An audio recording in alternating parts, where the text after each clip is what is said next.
Զրուցում ենք ընդդիմադիր գործիչ իրավապաշտպան Կարապետ Պողոսյանի հետ։ Պարոն Պողոսյան, մենք վերջին օրերին անդադար տեսնում ենք, թե ինչպես են ընտրություններից առաջ տարբեր ընդդիմադիր գործիչների տներում, աշխատավայրերում խուզարկություններ տեղի ունենում։ Դա սկսվեց վաղար շաբաթից, այսօր էլ իմացանք, որ նաև Իզմիլյան բժշկական կենտրոնում են խուզարկություններ իրականացրել։ Սա ընտրություններին ընդառաջ ինչ է նշանակում եւ ինչ է ուզում ցույց տալ իշխանությունը իրավապահ համակարգի միջոցով։ Տեսեք, ագոնիայի մեջ գտնվող ցանկացած իշխանություն, առավել ևս որ ինքը երբեք չի բխել հայ ժողովրդի շահերից, ինքը իշխան այդ ամեն ինչը խորանում է, ավելի ինքը սկսում է կատաղել։ Նույնիսկ ժողովրդական խոսք կա, չէ, ասում է շանս ատկելը, որ գալիս է, գնում է ժամի դուրս։ Եվ մենք տեսանք, որ իրականում էլ Փաշինյանի անցած տարին ամբողջությամբ եւ այս տարին ճագեշտավոր նվիրված է լինում եկեղեցուն։ Եվ այս ռեպրեսիվ գործողությունները ես ավելի շատ կապում եմ եկեղեցու դեմ նրա ցախողումների հետ, քան ընտրություններից առաջ ինչ-որ գործողությունների։ Տեսեք, պատահական չէ վաղար շաբաթը եւ վաղար շաբաթի ընդդիմադիր ակտիվին վախեցնելու, այսպես ասած, process-ը։ Նույն Իզմիլյան բժշկական կենտրոնը մենք գիտենք, որ պատկանում է հայ առաքելական եկեղեցուն եւ հերթական քրեական գործերի ֆոնին ուզում են նորից քրեական գործեր բացել, գուցե անգամ տնտեսական եւ հույս ունենալով, որ այս ժողովուրդը կսկսի մտածել, որ տեսեք եկեղեցին գործունեությամբ է զբաղվում, բիզնես, չգիտեմ, օրինակ շահաշահումներ կա եւ այլն, սա կարծում եմ վաղը արդեն ամսու 14-ն է, ել ավելի կարող է խորանալ այդ եպիսկոպոսատ ժողովի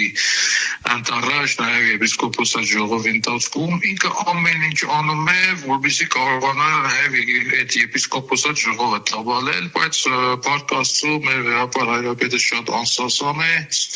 Վերջին ամիսներին մենք դա տեսանք եւ մենք տեսանք, որ ինչքան էլ գլխով խփեցին եկեղեցու պատերին, միևնույն է դրանից միայն իրենց գլուխները դուշեց։ Պարոն Պողոսյան, այս մինչև վերջ գնալու իշխանական միտման դեմ պայքարը ինչպիսին պետք է լինի։ Այնուամենայնիվ, ինչպես մենք տեսնում ենք, իրենք բոլոր լծակները, որոնք կան իրենց ձեռքին, փորձում են օգտագործել։ Այո, մենք մեր հնարավորության ձևով պետք է պայքարենք։ Առաջի հեշտին մենք պետք է ներծուկ լինենք եկեղեցուն։ Ինչպես, պարոն Պողոսյան։ Ամենակարևորը շատ կարգապահ ձևով հետևելով վեհապարին,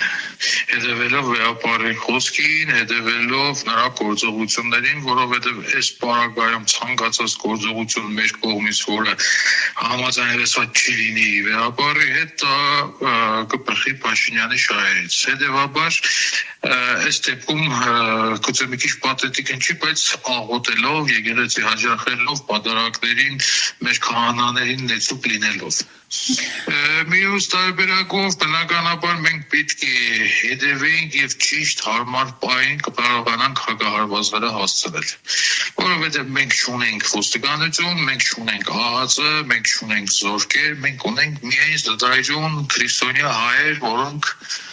պատրաստ են ցանկացած պահի վերապարի կոչով դուրս գալու եւ ամենակարևորը ինքներս մեզ պետք է պատրաստ պահենք թե հոգեբանորեն եւ թե առհասարակ ցանկացած գործողությունների դիմակայելու եւ այդ գործողություններին արժանի հարված տալու։ Այլ կերպ չի կարելի, այս փուլում կոնե այլ կերպ չի կարելի, որովհետեւ տեսեք, եկեղեցու անսասանությունը այս ընթացքում պայմանավորվել է միայն նրանով, որ թույլ չտրվեց որևէ քաղաքական փրկիչի մտնել եւ եկեղեցին փրկել, այսպես ասած։